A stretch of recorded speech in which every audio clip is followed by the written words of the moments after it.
நண்பர்களே, நமது coin hub Tamil சேனலுக்கு உங்களை வரவேற்பதில் நான் மிக்க மகிழ்ச்சி அடைகிறேன் நண்பர்களே. இன்று அரிதான நாணயங்கள் வரிசையில் 10 ரூபாயில் வெளிவந்த ப்ளஸ் காயின் பற்றி தான் நாம் பார்ப்போம். இந்த 10 ரூபாயில் வெளிவந்த நாணயங்களில் பிரபலமாக பேசப்படும் நாணயங்களில் இந்த ப்ளஸ் சிம்பிள் போட்ட நாணயமும் ஒன்றே. 10 ரூபாயில் பொது புழக்கத்தில் விடப்பட்ட டெஃபினட் நாணயத்தில் முதல் நாணயம் என்ற பெருமையை இந்த நாணயம் பெற்றிருக்கிறது நண்பர்களே. மேலும் 10 ரூபாயில் பைமெட்டலில் முதலில் வெளிவந்த நாணயம் இந்த நாணயம் தான் நண்பர்களே.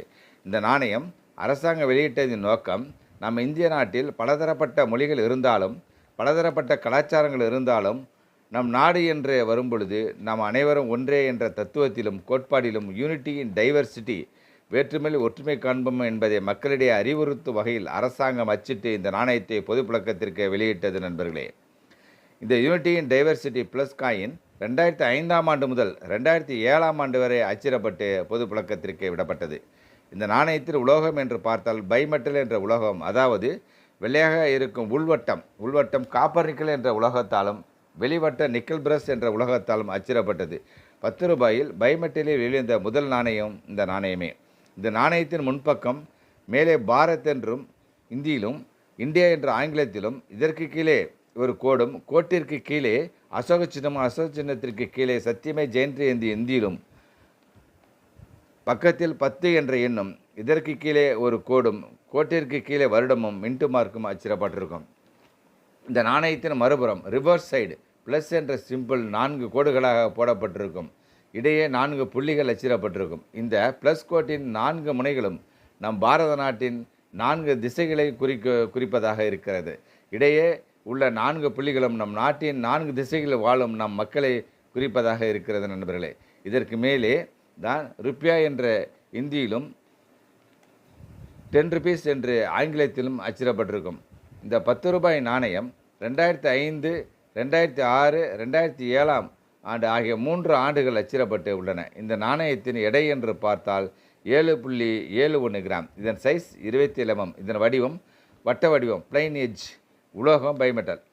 அச்சிடப்பட்ட 3 வருடங்களும் ஒரே நாணயச்சாலையில் தான் அச்சிடப்பட்டுள்ளது. அதாவது நொய்டா நாணயச்சாலையில் மட்டும்தான் இந்த 3 வருடங்களும் அச்சிடப்பட்டுள்ளது நண்பர்களே.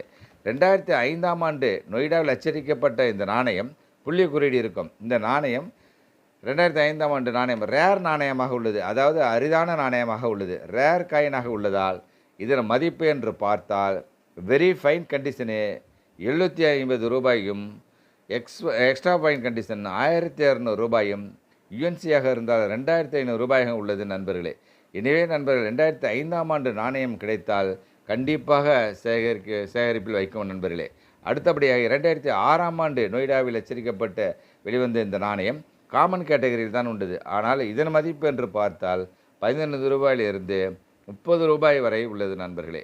அடுத்தபடியாக 2007ஆம் ஆண்டு அச்சடிக்கப்பட்ட நாணயம் ஸ்கேர் கேட்டகரியில் உள்ளது, நொய்டா மின்ட். இதன் மதிப்பு என்று பார்த்தால் 15 ரூபாயிலிருந்து 100 ரூபாய் வரை உள்ளது நண்பர்களே. இந்த ப்ளஸ் நாணயத்தில் நாம் தெரிந்து கொள்ள வேண்டியது என்னவென்றால், இந்த நாணயத்தில் OMS நாணயங்களும் வெளிவந்துள்ளன. இவைகளை கண்டுபிடித்து சேகரித்தால் நல்ல பலன் உண்டு நண்பர்களே. இந்த வீடியோவில் நான் சொன்ன விவரங்கள் உங்கள் நாணய சேகரிப்பு மிகவும் பயனுள்ளதாக இருக்கும் என நம்புகிறேன் நண்பர்களே.